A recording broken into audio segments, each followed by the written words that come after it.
கான ப்ரெஸ்ஸை மீட் பண்ணுற ஒரு தருணம். அதில் உங்கள் அனைவருக்கும் நன்றி சொல்ல கடமைப்பட்டிருக்கோம். இந்த காலத்தில் ஒரு அட்டென்ஷன் ஸ்பேன் வந்து எல்லாருக்குமே கம்மி. ஒரு நிமிஷத்துக்கு மேலே யாருக்கும் அந்த என்னங்க இப்படி போட்டுப்படுத்துகிறாங்கங்கிற மாதிரி ஆகிடும். ஆனால் உங்களை உட்கார வச்சு கட்டி வச்சு பாசத்தால் அன்பால் சிரிப்பால் ஒரு சிந்தனையோட இந்த படத்தை வந்து நிதானமாக கதையை சொல்ல போகும்போது அதில் ஒரு வெற்றி பார்த்து அந்த வெற்றிக்கான ஒரு மேடையில் நாங்கள் நிற்கும் போது ரொம்ப பெருமையாகவும் இந்த குழுவினருக்கு என்னுடைய வாழ்த்துக்களும் சொல்ல கடமைப்பட்டிருக்கேன். அனைவருக்கும் என்னுடைய வாழ்த்துக்கள். Congratulations to the whole team.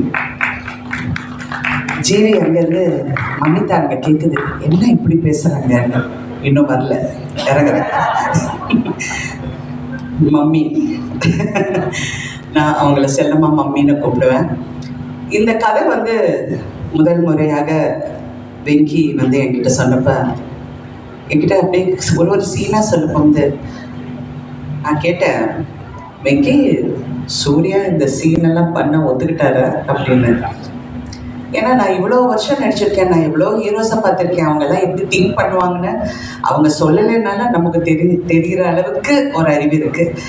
அவங்க இதெல்லாம் பண்ண மாட்டாங்க, அவங்களுக்கு ஈகோ இருக்கும், அப்புறம் அது இருக்கும், ஏதாவது திங்க் பண்ணுவோம், ரொம்ப அன்கம்ஃபர்டபுளாக இருக்கும்னு.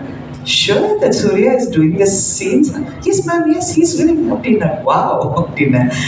அப்புறம் கதை கேட்டு முடிஞ்சோடனே ஃபர்ஸ்ட் சொன்னது, இந்த படத்தில் உங்களுக்கு ஹீரோயின் நல்லா இல்லைன்னா இந்த படம் ஓடாது வெங்கின்னு சொன்னப்ப no we will find the right girl அப்படின்னாரு. அப்போ நான் டூட் ஷூட்டிங்க்கு ஒரு நாள் நான் போனப்போ நான் மமிதா பைஜுவை பார்த்தேன். ஆனால் என்கிட்ட அவ்வளோ பேசலவாங்க, ஹலோ அப்படி ஹலோ போயிட்டாங்க. அப்போ சரத் சார் சொன்னார், no she is very good, very talented, நல்லா நடிக்கிறது இந்த பொண்ணு அப்படின்னு. அப்படியா. அப்புறம் படம் பார்த்தோன்னே ஷி வாஸ் வெரி இம்ப்ரெசிவ். அப்புறம் வெங்கி இந்த பொண்ணை இதுதான் ஹீரோயின் சொன்னோன்னே ஓ ஓகே அப்படின்னு. ஒரு வாட்டி ஒரு சீன் நீங்கள் 2 பேரும் ஃபஸ்ட்டு ரொம்ப ஒரு உங்களுக்குள்ளே இன்ட்ரடியூஸ் ஆகிற ஒரு இது இருக்கட்டும், அவங்களும் ஒரு வந்து ஆர்டிஸ்ட் கூட அந்த ஒரு ஃபியர் இல்லாமல் இருக்கும். நீங்கள் ஒரு வாட்டி பண்ணி, ஏன்னா இட்ஸ் வெரி கான்வர்சேஷனல், ஒரு 2 பேருக்கும் ஒரு அண்டர்ஸ்டாண்டிங் இருக்கணும், அந்த இது இருக்கிறதுனால மமிதா வந்தது ஆஃபீஸ்க்கு.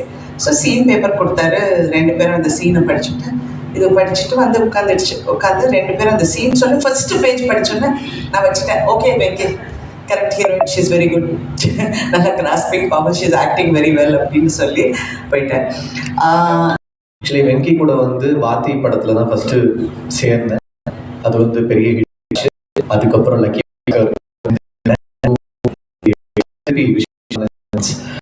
3 படம் வெங்கி. வாத்தி வந்து நேஷனல் அவார்டு அந்த படம். அதுக்கப்புறம் தெலுங்குல எனக்கு நிறைய படம் வர ஆரம்பிச்சிச்சு, அதுக்கு வெங்கி தான் காரணம். ஸோ 3வது படமும் நான் ஆக்சுவலி வேற ஒரு தெலுங்கு படம் போயிருந்தேன், அல்லா விஸ்வநாதன் பத்தி தான்.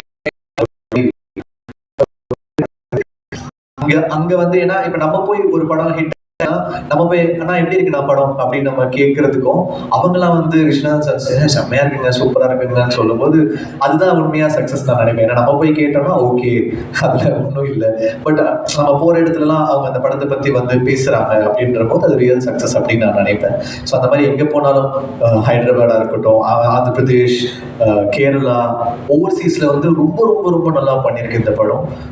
வெங்கி வந்து ரொம்ப கன்சிஸ்டண்டா ஓவர்சீஸ்ல வந்து ஹிட் கொடுத்துட்டு இருக்காரு. அமெரிக்கா, யூகே எல்லாத்துலேயுமே ரொம்ப நல்லா பண்ணது படம், ரொம்ப நல்லா நம்பர்ஸ் பண்ணது. ஆந்திரால வந்து ரெக்கார்ட் நம்பர்ஸ் பண்ணியிருக்கு சூர்யா சாருக்கு. ஸோ ரொம்ப ரொம்ப சந்தோஷமா இருக்கு. தேங்க்யூ வெங்கி. சூர்யா சாருக்கு வந்து இந்த இயர் ரொம்ப ஒரு மேசிவ் ரன்